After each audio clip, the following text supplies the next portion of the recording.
जिस समय भगवान ने बराह अवतार लेके हिरण्याक्ष को मार दिया, तब से हिरण्यकश्यपु दुश्मन बन गया और उसने कठोर तपस्या मंदराचल पर्वत पर करी। ब्रह्मा जी ने प्रकट होकर कहा, वरम ब्रूयात, बेटा वरदान मांगो। तो इसने कहा, मुझे अजर अमर बना दो महाराज। ब्रह्मा जी बोले, अजर अमर तो हम ही नहीं बन पाए, तुम्हें कहां से बना दें, हमारी भी द्विपरार्ध की आयु निश्चित है, और कुछ मांगो। तब तो इस दैत्य ने अनेक वरदान मांग डाले, न भीतर मरू, न बाहर, न ऊपर, न नीचे, न दिन में, न रात में, न अस्त्र से, न शस्त्र से, न मनुष्य से, न जानवर से, आपकी बनाई हुई सृष्टि में किसी प्राणी से न मरूं, 12 महीने से किसी महीने में न मरूं। ब्रह्मा जी बोले, बस कर भैया, तेरे जैसा मांगने वाला पहली बार मिला। इतने सारे ढेर वरदान मांग डाले एक साथ, पर तेरे जैसा तप भी किसी ने नहीं किया, इसलिए जा, मैंने तुझे सारे वरदान दिए। अब प्रसन्न हो गया हिरण्यकश्यपु, इतने सारे वरदान पाके तो मैं अमर हो ही गया, अब मुझे कौन मार सकता है। दिग्विजय करने निकला तो सारे देवताओं को जीत करके अपना गुलाम बना लिया। इंद्र से झाड़ू लगवाता है, वरुण से पानी भरवाता है। देवता सब रोने लगे, हे प्रभु, इससे कब पिंड छूटेगा हमारा। भगवान बोले, काल की प्रतीक्षा करो। समय बीता, इसके 4 पुत्र थे, राध, अनुराध, सहराद, प्रहलाद। प्रहलाद जी सबसे छोटे थे और इनको बचपन से ये ग्रह लग गया, कृष्ण ग्रह ग्रहीतात्मा न वेद जगदीदृशम। कृष्ण रूपी ग्रह ने प्रहलाद जी को ग्रस लिया। देखो भैया, इन नवग्रहों से तो सब लोग पीड़ित रहते हैं, पर नवग्रह ज्यादा परेशान करें तो हमारे पंडित जी महाराज ग्रह शांति करके इन ग्रहों को शांत कर देंगे। और ये टेढ़ी टांग वाला जो 10वां ग्रह है, ये जल्दी किसी को लगता नहीं, किसी भाग्यशाली को ही लगता है। पर जिसको ये कृष्ण रूपी ग्रह ने ग्रस लिया, फिर वो परमानेंट लग जाता है, फिर छोड़ता नहीं। चाहे जितनी ग्रह शांति करवा लो, ये ग्रह शांत होने वाला नहीं। सूरदासकारी कामर पे चढ़े न दूजो रंग। कृष्ण का मतलब काला, काला रंग किसी पर चढ़ जाए, पर काले रंग पर दूसरा रंग कामयाब नहीं होता। प्रहलाद जी बचपन से ही कृष्ण भक्ति में डूबे रहते थे। पढ़ने के लिए इनको गुरुकुल में भेजा गया। कौन से गुरुकुल में? हिरण्यकश्यपु दानव विश्वविद्यालय, जहां के प्रधानाचार्य संडामर्ग जी महाराज, दैत्यों के गुरु शुक्राचार्य जी के बेटा ये संड और अमर्क दैत्यों को पढ़ाते हैं। प्रहलाद जी को भी पढ़ाने लगे वही दैत्यों की नीतियां, कूटनीति, छल नीति सब सिखाएं। प्रहलाद जी को ये बातें पसंद ना आवे, पर गुरुजी पढ़ा रहे हैं तो पढ़ना पड़ता है। एक दिन बेटे की बहुत याद आई तो विद्यालय में मिलने आ गए पिताजी। प्रहलाद जी ने देखा पिताश्री पधार रहे हैं तो दौड़ के दंडवत किया। पिता ने तुरंत गोद में उठा लिया, बेटा प्रहलाद कैसी पढ़ाई चल रही है? बोले, पिताजी अति सुंदर। अरे वाह बेटा, तो सबसे सुंदर पाठ तुमने अभी तक क्या सीखा, जरा हमें सुनाओ। बोले, पिताजी सबसे बढ़िया पाठ तो हमने एक ही सीखा है। क्या? तत्साधु मन्ये सुरवन्य देहिना सदा समुद्विग्न दिया मसद्गृहात् हित्वात्म पातम गृह मंधकूपम वनम गतो यत् हरिमाश्रयेत। पिताजी सबसे उत्तम विद्या एक ही है, ये घर गृहस्थी का जो अंधकुआ है, जो इसमें गिर चुके हैं, वो बुद्धिमानी से कुशलता पूर्वक इससे कुएं से बाहर निकलें और नितांत एकांत में शांत बैठ के हरि का भजन करें। यही सबसे उत्तम पाठ है, क्योंकि इस कुएं से निकलना बहुत टेढ़ी खीर है, बहुत मुश्किल है। पहले तो निकलने का मन ही किसी का नहीं होता। कौन चाहता है घर गृहस्थी छोड़ के महात्मा बन जाए? इसलिए निकलने का मन ही नहीं है। और कदाचित किसी का मन हो भी जाए निकलने का, तो फिर माया इतनी बलवती है कि घेर लेती है। कभी बेटा, कभी पत्नी, अरे आप चले जाओगे तो घर बर्बाद हो जाएगा, ये क्या पागलों जैसी बात कर रहे हो? घर में किसी बात की कमी है क्या? हम आपकी खूब सेवा करेंगे, आप घर ही रहो। तो ये माया स्त्री पुत्रादिकों के रूप में पकड़ लेती है, निकलने नहीं देती।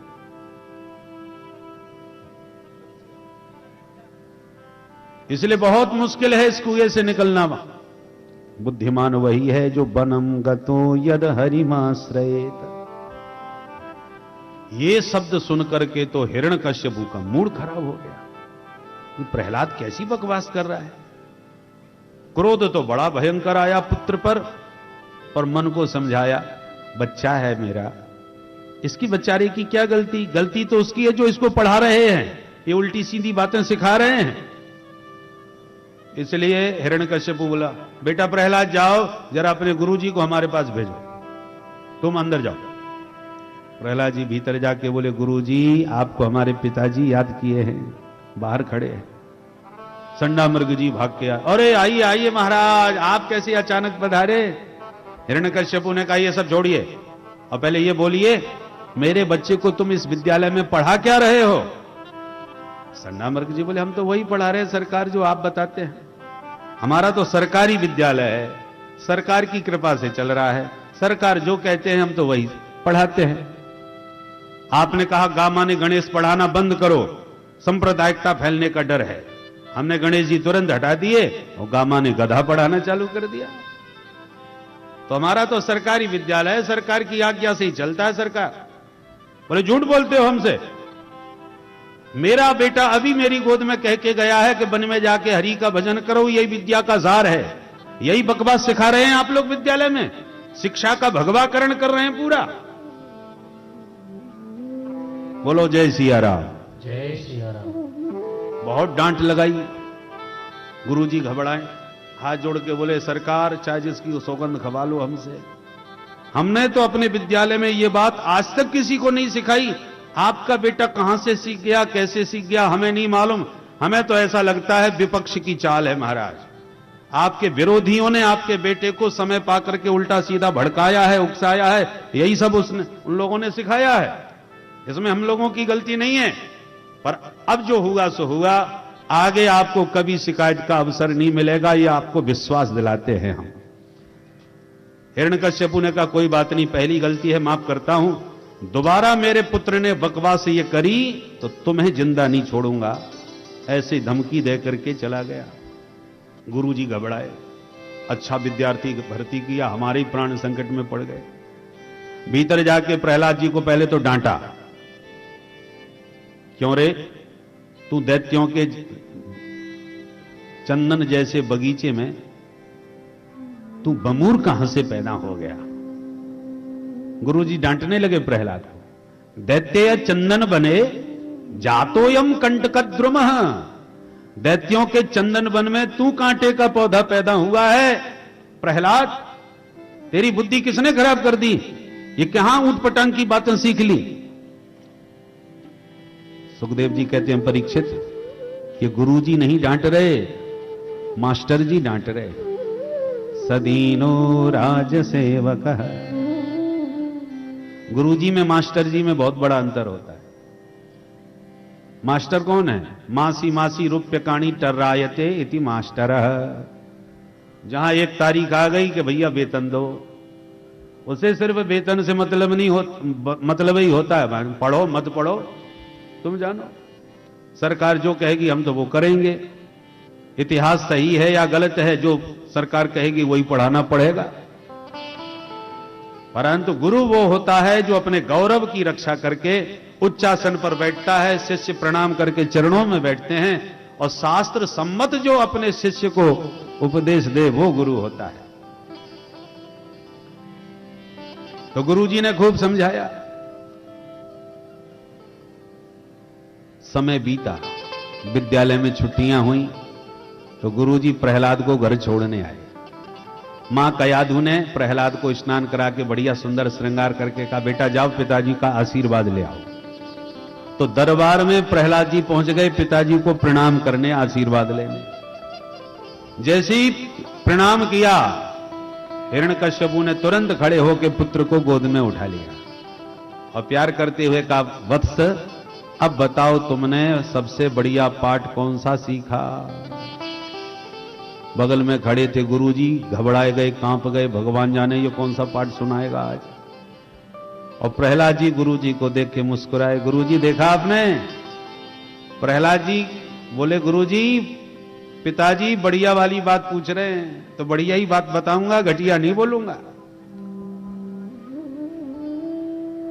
हाँ बेटा बताओ, निश्चिंत होके, निर्भीक होके बताओ, बढ़िया वाला पाठ कौन सा याद किया? प्रहलाद जी बोले, पिताजी तो बढ़िया पाठ तो 9 याद हो गए, 9 पाठ याद कर लिए। अरे वाह बेटा, 9 पाठ कौन कौन से याद है? प्रहलाद जी सुनाने लगे, नवदा भक्ति, श्रवणम कीर्तनम विष्णु स्मरणम पाद सेवनम अर्चनम वंदनम दास्यम सख्यमात्म निवेदनम। जो नवदा भक्ति का व्याख्यान विस्तार से प्रहलाद जी ने किया कि क्रोध में पागल हो गया हिरण्यकश्यप, सुनते सुनते उठा के प्रहलाद को गोद में से नीचे पटक दिया और तलवार निकाल के पहले गुरुजी की गर्दन पर धर दिया। दुष्ट ब्राह्मणों, तुमने मेरे बेटे को बर्बाद कर दिया। पहले इसने एक बात बोली थी, आज 9 पाठ याद करके सुना रहा है। इसका मतलब इस पर पूरा पूरा षड्यंत्र तुम्हारा है।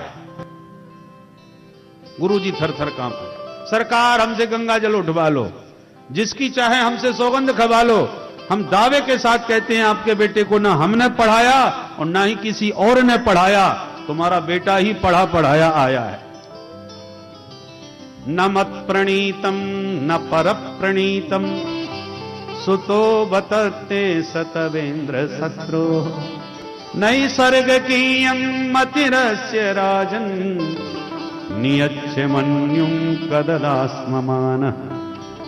नैसर्ग की मति ही, विधाता ने इस बच्चे की बुद्धि ऐसी ही बनाई है, तो हम क्या कर सकते हैं महाराज? आप क्रोध शांत कीजिए, विवेक से विचार कीजिए। अब हिरण्यकश्यप चक्कर में पड़ गया, गुरुजी पढ़ाते नहीं, तो ये पढ़ कहां से जाता है? इसी से पूछना चाहिए। प्रहलाद तू मुझे बता, ये सब बातें तुझे कौन सिखा रहा है? प्रहलाद जी ने मुस्कुरा के जवाब दिया, सो जा नहीं जही देहु जनाई, सो जा नहीं जही देहु जनाई, जानत तुम ही होए जाए, जानत तुम ही होए जाए। मूकम करोति वाचालम पंगुम लंघयते गिरिं यत्कृपातमहं वन्दे परमानंद माधवं। सो जा नहीं जही देहु जनाई, सो जा नहीं जही देहु जनाई, जही देहु जनाई, जही देहु जनाई। अब हिरण्यकश्यप भयंकर क्रोध में भर गया। ले जाओ इस दुष्ट बालक को मृत्यु मुख में डाल दो, क्योंकि मैं अच्छी तरह समझ गया इसमें बड़ा भयंकर भगवत भक्ति का रोग लग गया है। और मैं ये जानता हूं ये रोग संक्रामक है, स्वाइन फ्लू की तरह फैलने वाली बीमारी है, एक से दूसरे को पट्टे ही लगती है। एक भजनानंदी श्री वैष्णव कोई प्रकट हो जाए तो संत के संपर्क में जितने लोग आते हैं सभी तिलकधारी, मालाधारी, कंठीधारी बन के तैयार हो जाते हैं। तो ये बीमारी फैलने वाली है। अभी प्रहलाद है, कहीं इसके संपर्क में और लोग भी इस रोग के शिकार न बन जाएं। रोग यदि ठीक नहीं होवे तो रोगी कोई ठिकाने लगा देना चाहिए। ले जाओ मृत्यु मुख में डाल दो। असुर टूट पड़े, उठा के प्रहलाद को पकड़ के ले गए, पर्वतों से गिराया, पानी में डुबाया, विषपान कराया, होलिका ने जलाया, भोजन पर प्रतिबंध लगाया, फिर भी कुछ नहीं बिगाड़ पाया। तो मन ही मन घबराया। संडामर्क जी ने आके तब समझाया कि राजन बच्चा है, आप परेशान मत होइए, समय पा करके इसके विचार बदल जाएंगे, थोड़ा समय और हमें मिल जाए, हम इसको सुधार देंगे। बच्चा है, देखो कोमल लकड़ी हो, हरी लकड़ी हो, इधर उधर मुड़ जाती है, एकदम सूख जाए फिर नहीं मुड़ती, फिर तो टूट जाती है। तो अभी बच्चा है, सुधर जाएगा। अच्छा तो ले जाओ। गुरुजी पकड़ के फिर ले आए विद्यालय में, परंतु इन पर कहां किसी का रंग चढ़ने वाला था। कृष्ण रंग में रंगे हुए थे पूरी तरह। एक दिन गुरुजी चले गए बाजार, मिला मौका विद्यार्थियों को खेलने का, सो निकल पड़े खेलने। प्रहलाद जी को मिल गया अवसर, सारे विद्यार्थी बुला लिए, आओ आओ मित्रों, एक नया खेल सिखाता हूं। सारे विद्यार्थी आ गए। हां प्रहलाद बताओ। प्रहलाद जी बोले चलो आज आंख मिचौनी खेल है। एक बोला ये तो बहुत पुराना खेल है। प्रहलाद जी बोले अच्छा बताओ, पुराना है तो कब से ये खेल प्रारंभ हुआ, किसने प्रारंभ किया? बोले ये तो हम इतिहास नहीं जानते कुछ, पर खेल बहुत पुराना है ये हम जानते हैं। प्रहलाद जी बोले तो चलो हम बताते हैं तुम्हें। आंख मिचौनी का खेल अनादि है। दो मित्र हैं, जीवात्मा और परमात्मा, दोनों आपस में बोले चलो आंख मिचौनी खेले। ठीक है, तो पहले कौन छुपेगा? आंख मिचौनी तो सबने खेली होगी। एक छुपता है, दूसरा ढूंढता है। तो पहले कौन छुपे? जीवात्मा बोले प्रभु हम छुपेंगे, आप हमें ढूंढिए।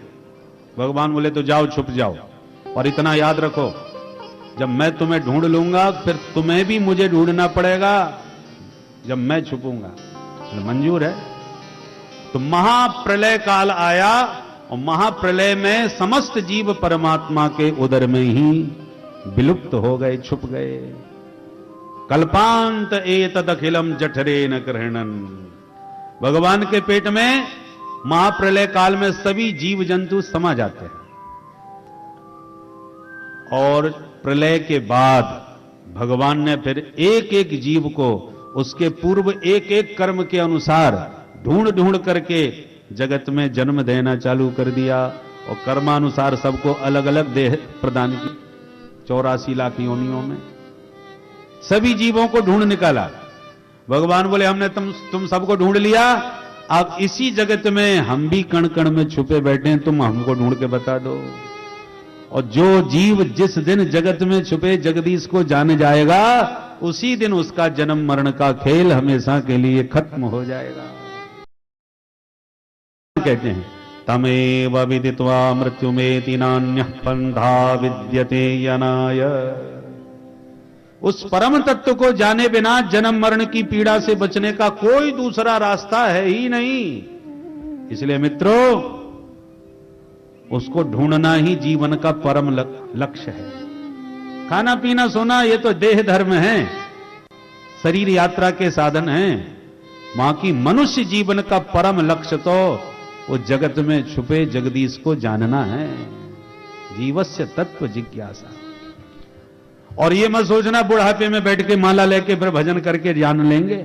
अरे बुढ़ापा आएगा किसने देखा? कोई गारंटी कार्ड है तुम्हारे पास कि 100 साल तक ही जिंदा रहोगे? 1 मिनट का तो भरोसा नहीं। क्षण भंगुर जीवन की कलिका, कल प्रात को जाने खिली न खिली। मलयागिर की सुच शीतल मंद, सुगंध समीर चली न चली। कलिकाल कुठार लिए फिरता, तन नम्र पे चोट झिली न झिली। भजले हरि नाम हरि रसना, फिर अंत समय पे हिली न हिली। एक क्षण का पता नहीं। इसलिए बुद्धिमान वही है जो कुमारावस्था से ही भगवत भजन में लग जाए। कौमार आचरेत प्राज्ञो धर्मान भागवताने। बुद्धिमान वही है जो होश संभालते ही हरि को जानने में जुट जाए, क्योंकि उसको जानना ही जीवन का परम लक्ष्य है। बुढ़ापे के भरोसे मत रहना। विद्यार्थी बोले प्रहलाद, हमने तो ऐसा ही सुना है कि जो बुढ़े हो जाते हैं वो बैठे बैठे माला सटकाने लग जाते हैं। हमारी उम्र तो मौज मस्ती की, खेलने कूदने की है, तुम अभी से भजन की बात कर रहे हो, सिखा रहे हो। प्रहलाद जी बोले मित्रों ये बताओ तुम अपनी उम्र कितनी मानते हो? बोले 100 साल। बोले चलो हमने भी मान ली तुम 100 साल जिंदा रहोगे, पर रात तो सोने में ही बिता देते हो ना। इसका मतलब तुम्हारी आधी उम्र सोने में गई, 50 साल सोने में गए। अब प्रारंभ की अबोध अवस्था में ज्ञान कुछ होता नहीं, और 20 वर्ष की उम्र अज्ञानता में मौज मस्ती में ही तुमने लुटा दी, सो बचे 30। अब 80 के बाद के जो 20 वर्ष हैं उनको पहले ही निकाल दो हिसाब से, क्योंकि 80 के बाद पहले तो बचोगे नहीं, और बच भी गई तो कुछ का मतलब के रहोगे नहीं।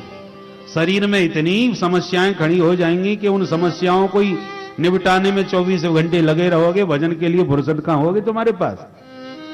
तो जिंदगी जब तक रहेगी फुर्सत न होगी काम से, कुछ समय ऐसा निकालो प्रेम कर लो राम से। प्रहलाद जी से मित्रों ने कहा, प्रहलाद भैया बात तो बड़ी जोरदार कहता है, पर जो हमारे गुरुजी ने आज तक कभी नहीं सिखाया वो तू कहां से सीख गया भैया प्रहलाद? ये हमारी समझ में नहीं आता। वही गुरुजी तुम्हारे, वही हमारे, वही विद्यालय तुम्हारा, वही हमारा, तो तुम कहां से सीखे?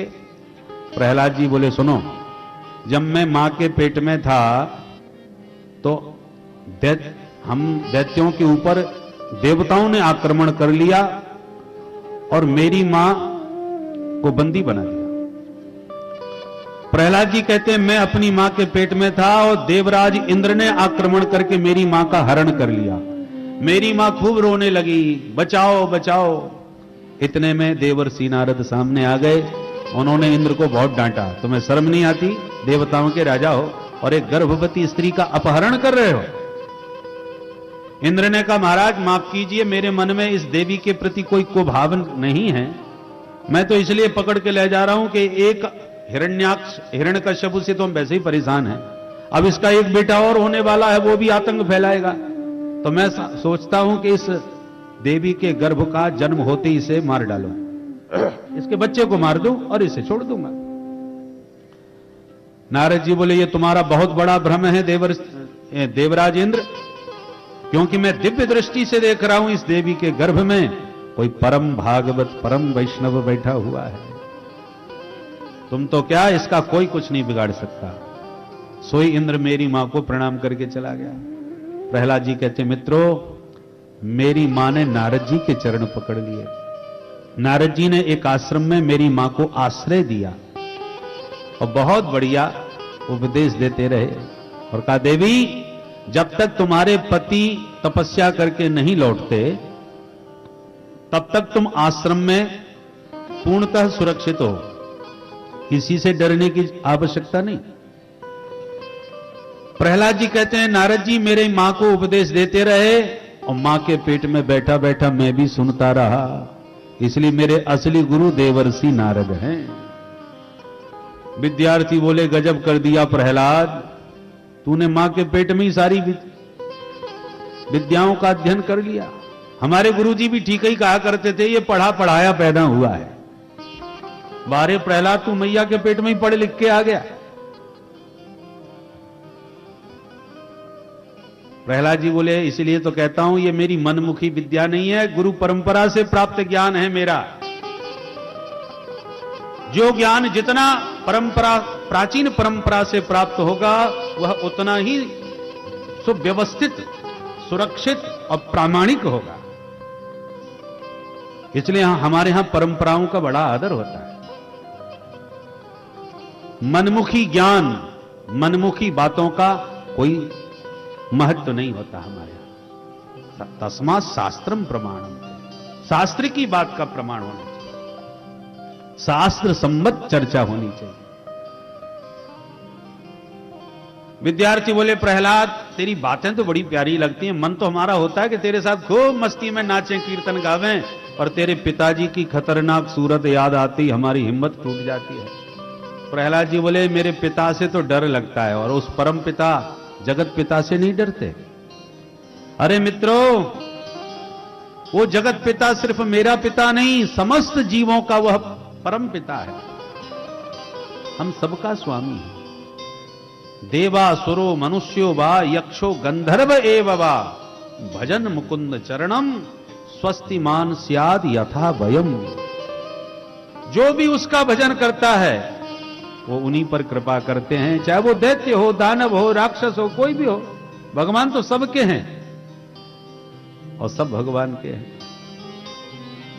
फिर भी तुम्हें डर लगता है मेरे पिता से, तो मैं तुम्हें वचन विश्वास दिलाता हूं, जो भी कुछ गड़बड़ होगी उसकी जिम्मेवारी मैं लूंगा। तुम एक बार मेरे साथ मेरे प्रभु का नाम कीर्तन गा के देखो, कितना आनंद आता है। विद्यार्थी आप उसमें बोले अब जो होगा सो देखा जाएगा, प्रहलाद हम तेरे साथ। आज गुरुजी भी विद्यालय में नहीं है, मौका बहुत बढ़िया है, चलो कीर्तन करते हैं। अब प्रहलाद जी के मित्र जितने बैठे हैं वो तो ताली बजा के मस्ती के साथ मेरे साथ गाएं, और हिरण्यकश्यपु का कोई मित्र बैठा हो तो हम जो उससे जबरदस्ती क्यों गमाए, उसकी मर्जी हो, गाए न गाए। और प्रहलाद जी के मित्र तो साफ ताली बजा के मस्ती में गा उठे।